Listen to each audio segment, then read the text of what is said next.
작년 같은 경우는 한 절반 정도 이제 맞았던 것 같은데 올해는 다 맞아요. 그래서 되게 신기하더라고요. 네. 11월 4월은 8억, 5월 10월은 800만 원. 그렇게 차이가 나요. 다 필요 없고 11월 4일만 기억해도요. 이렇게까지 내 계좌가 무너지진 않았을 것 같아요. 커스피도 그렇고 커스닥도 그렇고 3월 15일부터 4월 13일 한 달이 제일 좋아요. 3, 4월에 풀리는 돈이 약 30조 원 정도 돼요. 30조 원. 그 돈 중에 일부가 주시장에 다시 흘러 들어오겠죠.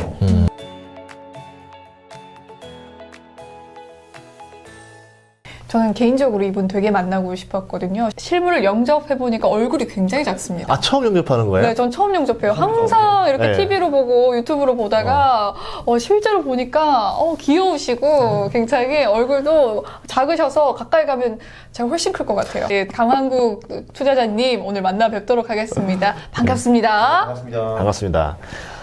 저희 채널에 작년에 출연했었구나. 그쵸? 1년 정도 된 1년 것 됐죠. 같아요. 네. 시장이 많이 바뀌었네요, 그 사이에. 그렇겠죠? 네. 예, 좀 어때요, 시장이 지금? 지금은 11월, 4월 내니까 그래도 투자는 지금 열심히 하고 있습니다. 이게 사실 되게 신기한 게 이 그 계절성이라는 게 좀 맞을 때도 있고 안 맞을 때도 있거든요. 네. 작년 같은 경우는 한 절반 정도 이제 맞았던 것 같은데 올해는 다 맞아요. 그래서 되게 신기하더라고요. 오. 네. 어떤 게 맞다는 게 본인의 그러니까 예상이? 제가 지금 보통 그 이제 커스피가 1월에 많이 오를 경우에는 2월에 쉬어가거나 조금 흥보하는 경우가 되게 많거든요. 그래서 이번에도 그렇게 될 것 같은데 아니 진짜 흥보를 하더라고요. 2월에. 오.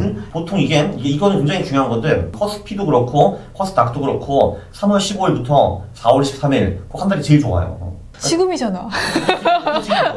잠깐 매수 좀 잠깐만요. 들어볼게요. 네, 잠깐만요. 네. 이제 어느 정도 좋냐면은 이게 그 커스닥을 보면은 2001년부터 그러니까 지금까지 그 총 오른 게 한 10%에서 15% 정도 돼요. 그러니까 이제 연심에서 15%가 아니라 이제 그 다시 2001년에 커스닥이 700포인트였거든요. 지금도 800이잖아요. 그러니까 20년 동안에 10몇 프로 오른 거예요. 네. 커스닥이. 그러니까 예금보다 훨씬 더 못했거든요. 네. 놀라운 거는 그 3에서 4월 그 구간에만 딱 투자했으면은 한 250% 정도 벌 수 있었어요. 한 달만 딱 투자하고 11개월 놀았으면은. 그게 굉장히 놀랍더라고요. 네. 아까 쉬는 시간 잠깐 얘기했잖아요. 주식 네. 갑자기 많이 오른다고 그런 이야기 하셨는데 지금 가장 적기이고 그걸 또 올해는 다 맞추셨다라고 하니까 그러니까 이게 계절성이라는 게 좀 잘 될 때도 있고 잘 안 될 때도 있거든요. 근데 올해는 되게 잘 된다 이거죠. 올해는 굉장히 잘 됐고 그리고 이제 커스피 같은 경우는 그 정도 이제 엑스트림하지는 않은데 거기도 보면 2001년부터 지금까지 커스피가 오른 게 한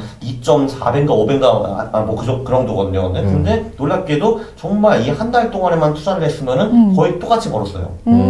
커스피 같은 경우도 그 한 달에 번 수익, 그러니까 3월 15일부터 4월 13일 매년 나온 수익이 나머지 11개월이 거의 빵이고 네. 그 한 달 동안에 나온 수익이 거의 전부 다라고 보면 될 것 같아요. 그러면 또 생각해보니까 앞으로는 또 그치. 네.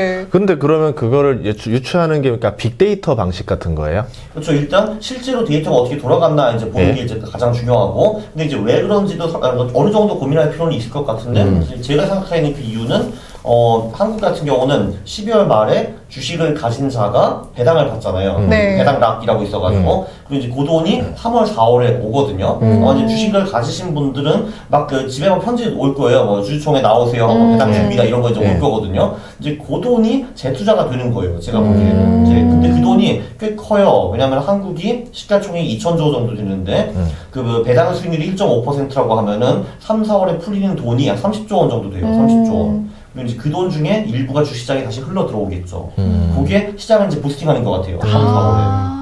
그러면 이게 지금 배당 기업이 30조가 오는데 네. 저는 솔직히 그 중에서 한 10조 정도가 그 3, 4월에 재투자되지 않을까 생각했는데 근데 말씀 들어보니까 10조보다 더 많이 투자할 수 있겠네요. 사람들이. 사람마다 다를 것 같아요. 특히 지금이 바닥이다 생각하는 사람들은 사고 싶어 죽겠는데 그렇지. 현금이 없을 때 맞아요. 근데 예. 돈을 누가 줬어요? 어떻게 예. 투자하게 들어가는 거죠? 그쵸. 네. 저는 그래서 예전에 명절 보너스 들어올 때마다 주식 샀거든요. 지금은 4월까지는 오르고 앞으로는 뭐 0인 건가요? 12월까지는? 어떻게 보세요? 그러니까 보통 그 다음에 그 주식이 겨울이 오죠. 이제 사실 어떻게 보면 여름인데, 그러니까 그쵸. 이제 5월부터 10월까지는 보통 안 좋죠. 커스피 같은 경우는 유일한 예외 상황이 4월에 정말 엄청 많이 오른다. 진짜 이제 10% 이상 오른다. 그 경우에는 이제 그 모멘텀이 5월, 10월까지 계속 가는 경우가 이제 많더라고요. 기세가 있다. 네. 그러니까 평균적으로 4월에 커스피가 한 5% 정도 오르거든요. 네. 원래 한 5% 올라요. 그게 평균이에요. 5%가 아니라 10% 정도 올라줬고 진짜 많이 오를 경우에는 그게 5월, 10월까지 쭉 가더라고요. 그럼 4월에 4월에는 일단은 뭐죠 확률적으로 5% 이상 올라가는지 안 올라가는지 확인을 하고 지금은 단타를 좀 치고 10월까지는 그런 상황인 거죠. 네. 저도 이제 18일 동안 투자를 하는데 늘 똑같아요. 3, 4월에 미친듯이 돈을 벌다가 4월에 마지막 주에 꼬꾸라지기 시작하거든요. 그래서 이제 마지막 주는 빼고 그 전에 나와야 돼요. 마지막 주부터 이제 꼬꾸라지기 시작해요. 5월, 10월에 그 시작은 이제 5월 초가 아니라 이제 4월 말인 거죠. 그리고 반대로 또 유념할 게 또 중요한 게 또 하나 있는데 그러면은 4월은 평균적으로 잘 나가야 되는데 이제 안 될 때도 있거든요. 예를 들면 작년 같은 경우 4월이 저조했어요. 그러면은 또 이런 오기가 생기죠. 나 강원군 말 듣고 3, 4월에 좀 투자를 했는데 지금 보니까 내가 손실이 났어. 그럼 오기로 나 이거 계속 가지고 있어야지 하면은 대참사. 원래는 좋아야 되잖아요. 근데 안 좋았어요. 근데 그러면은 그 후에는 5월, 10월이 훨씬 더 잔인해져요. 그래서 더 크게 때려 맞아요. 와, 썸네일 나왔다. 지금 당장 주식 사세요. 그렇네. 아니 4월에 한 번 더 모셔야겠네. 내가 GPT야. 그래.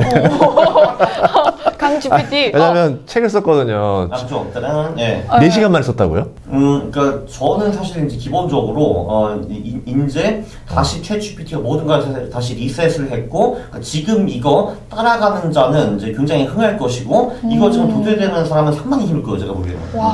이게 사무직 이런 쪽들은. 예. 일단 그거 아시잖아요. 왜 그 코파일럿이라고 MS 오피스 이미 붙었잖아요. 이게. 그렇죠. 그것 때문에 생산성이 이제 어마어마하게 증가할 건데 그거 제대로 하는 사람들은 회사에서 인정받을 거고 안 하는 사람은 대단히 힘들죠. 아직은 GPT보다 더 내가 더 세다. 일단은 18년간 그 기록해온 분석 자료가 머리에 다 있지 않습니까? AI 강원국 작가님. 내년이랑 올해 좀 주식시장 흐름 어떻게 보세요? 그러니까 보통은 이제 그 중간 선거 다음 해가 주식이 되게 좋아요. 이제 그게 올해거든요. 근데 그 내에서도 보통 그 11월, 4월 패턴이 존재해요. 미국 같은 경우는 그 중간 선거 다음 해에 주식이 상반기 떨어진 적이 단 한 번도 없어요. 네, 2차 세계대전 후에. 그래서 저는 이제 늘 그 말 하고 다녔죠. 올해 좋을 거라고 하고 있었는데, 근데 이 올해 좋을 거에도 5월, 10월이 존재해요. 그래서 5월, 10월은 썩 좋진 않아요, 보통은. 대부분 미국 같은 경우는 5월, 10월에 S&P 500은 확실히 좀 안 좋고, 나스닥 한 7월까지 가다가 횡보를 많이 하더라고요. 그런 식으로 많이 가고, 한국 시장도 뭐 아무래도 미국 시장을 많이 따라가게 되니까 5월, 10월은 좀 별로일 것 같고, 근데 보통 이제 중간선거 다음 해에는 4분기부터 다시 또 쫙 많이 올라가죠. 10월, 11월 이 언저리부터. 이제 그 이유는 이제 그것도 어느 정도 경제적인 이유가 있어요. 도대체 왜 이 중간 선거랑 주식시장이랑 뭔 관계냐라고 할 수가 있는데, 그게 두 가지 썰이 있더라고요. 이제 중간 선거가 펼쳐지면은 보통은 대통령이 그러니까 여당이 표를 잃게 되어 있거든요. 네. 왜냐면 이제 요번에도 그랬죠. 지금 하원이 공화당한테 넘어갔는데.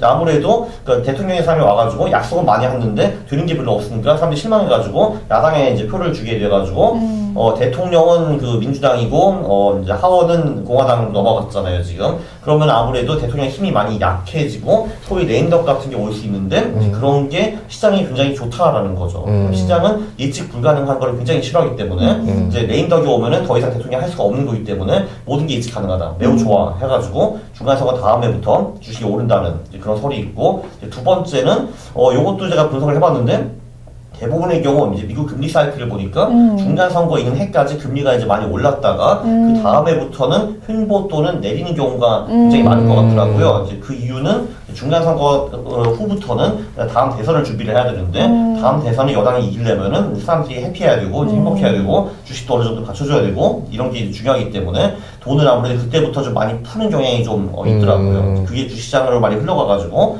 중간 선거 다음에는 이제 주식이 오를 확률이 굉장히 높더라고요. 이거는 이제 총체적인 분석이고 네. 또 어제 금리 인상이 됐고 앞으로의 또 금리가 영향을 미칠 텐데 현 시점에서는 좀 어떻게 보세요? 근데 사실 이제 작년 같은 경우는 네. 금리가 10배 올랐잖아요. 네. 0.5에서 5%까지 거의. 10배. 근데 올해는 10배가 오를 수 없습니다. 그래서 요번에도 비슷하게 흘러가요. 중간 선거 있는 해까지 금리가 이제 많이 올라가고 이제 올해부터는 이제 그 더 이상 많이 못 오르고 이제 줄이네 마네 뭐 이런 식으로 갈 거거든요. 그래서 이 패턴이 이번 대통령 사이클에도 그대로 이제 맞는 것 같아요. 보면은. 그리고 사실 저는 이제 금리에 신경을 요즘 많이 안 쓰는 게 작년에는 10배 올라가지고 그 충격파가 굉장히 셌잖아요. 아니 왜냐면은 그 이자 100만 원 내던 사람부터 1000만 원이 된 거잖아요. 네. 물론 이제 그렇게 간단하진 않지만 어쨌든 그 이자가 엄청나게 늘어났기 때문에 이건 경제에 미치는 영향이 굉장히 크잖아요. 근데 지금은 사실 뭐 올려봤자 지금 뭐 5%가 6%가 되네, 뭐 6.5%가 되네, 뭐 이걸로 좀 사고 있는 거잖아요, 사실. 그래서 그거는 더 이상 주시장에 엄청난 영향을 미치기는 좀 어렵다라고 저는 생각을 합니다. 그러면 은행 사태들, 파산하고 네. 있는 사태들 봤을 때는 그건 또 어떻게 생각하세요? 좀 안타까운 게 제가 이 계절성 때문에 사실 3월 15일날 세게 들어가려고 했거든요. 그 돈을 세게 들어가려고 했는데 요것 때문에 제가 살짝 좀 덜 들어갔어요. 이제 그걸 지금 제가 좀 후회를 당연히 좀 하고 있죠. 네. 근데 묘하게도 이제 올해는 계절성이 워낙 잘 들어맞기 때문에 그런 그 뱅크 문제도 다 어떻게 해결되더라고요, 보니까. 네. 그럼, 이게 우리 불안한 건 사실 이런 거죠. 이제 2007, 8년 같은 경우도 히스토리를 보면은 그때도 소위 좀 작은 은행들, 뭐 컨트리와이드 파이낸셜 이런 애들이 이제 먼저 망한 다음에 그 강도가 더 세지더라고요. 그 다음에 뭐 프레디 맥과 환니 메가 문제가 생겼고, 그 다음에 베어 스테어스가 나오고, 맨 끝무렵에 이제 그 리만 브라더스가 망해가지고 와장창 다 터졌는데, 이게 사실 은행이랑 정부가 그 망하기 직전까지 사람들 진실을 안 밝히거든요. 그러니까 리만 브라더스 CEO가 나와서 여러분 우리 은행 위기에 처했습니다. 6개월에 망할 것 같으니까 빨리 돈 빼세요라고 하진 않잖아요. 난리 나죠. 네. 한 3일 전까지 와가지고 우리는 아주 건재한 150년 된 은행입니다. 우리는 망할 리가 없습니다. 3일 후에 아이고 망했네 죄송합니다. 이렇게 되는 거잖아요. 그리고 뭐 대한민국도 IMF 바로 직전까지만 해도 우리 나라는 건재합니다 하다가 3일 후에 아이고 3일 전에 건재했는데 지금 망했네요 이렇게 나오는 거잖아요. 이게. 그래서 이제 그게 사실 우리가 알 수 없다는 거죠. 금융기관이 어느 정도 부실한지 사실 아무도 알려주지 않고 모른다는 것이 이게 가장 불안한 것 같긴 합니다. 네. 그게 사실 23년에 큰 불안 요소 중에 하나죠. 그럼 아직 이거는 그러면 완전 해소된 상태는 아니고 불안한 상태다. 5월부터 10월은 매년 조심해야 되는구나. 여러분 5월, 10월이 아니고 5, 6, 7, 8, 9, 12월입니다. 그렇죠. 그래서 굉장히 좋은 단 7월밖에 없습니다. 또 7월이 또 교중엔 좀 괜찮군요. 그렇죠. 그래서 이제 농담으로 강원도 휴가 가면 주식이 오른다는 말을 제가 하고 다니는데 제가 이날에 이제 독일에 근무했을 때 제가 보통 7월에 휴가를 갔어요. 근데 늘 제가 갈 때마다 오르더라고요, 진짜 주식이. 근데 저도 그걸 나중에 분석해 보니까 실제로 7월에 거의 올라요, 주식이. 그게 약간 그것도 있죠. 펀드 매니저 휴가 가기 전에 미리 매수해 놓는다는 막 그런 썰도 있었거든요. 7월 휴가가 많으니까. 무슨 뭐 랠리, 뭐 크리스마스 랠리, 무슨 랠리, 썸머 랠리, 그런 거. 여기서 이제 퀴즈를 하나 내야 되는 거죠. 이제 우리가 1997년쯤에 IMF쯤이죠. 그때 우리가 1억 원이 있었으면은 강남에서 아파트를 살 수가 있었습니다. 근데 그때 아파트를 안 사고 나는 코스닥에만 투자를 할 거야. 그것도 5월, 10월에만 투자를 할 거야라고 해가지고 25년 동안 꾸준히 코스닥에 5월, 10월만 투자를 했으면은 그 1억이 얼마가 되었을까요 지금? 나는 1억이 3천 됐다. 3천 된다? 두 분 다 좀 틀리셨고요. 800만 원이 됐어요. 남일 같지가 않아. 그러면은 남일 같지가 않아. 반대로 그 1억을 강남 아파트 안 사고 코스닥에 11월 4월만 투자했으면 얼마가 됐을까요 그 돈이? 야, 근데 이런 걸 누가 분석해? 한 1,500%? 네? 1,500%? 그 정도는 아니고요. 8억. 8억 8배? 100배 차이가 나요. 놀랍죠? 네. 11월 4월은 8억, 5월 10월은 800만 원. 100배 차이가 나요. 다 신기하다. 필요 없고 11월 4일만 기억해도요. 이렇게까지 내 계좌가 무너지진 않았을 것 같은데. 그래서 11월 4월 중에서도 코스닥 같은 경우는 야. 93, 4월 다 몰려있다. 어느데요. 굉장히 솔깃한데. 그러니까 굉장히 많은 이벤트들이 그때 몰려 있었다라고 볼 수 있겠네요.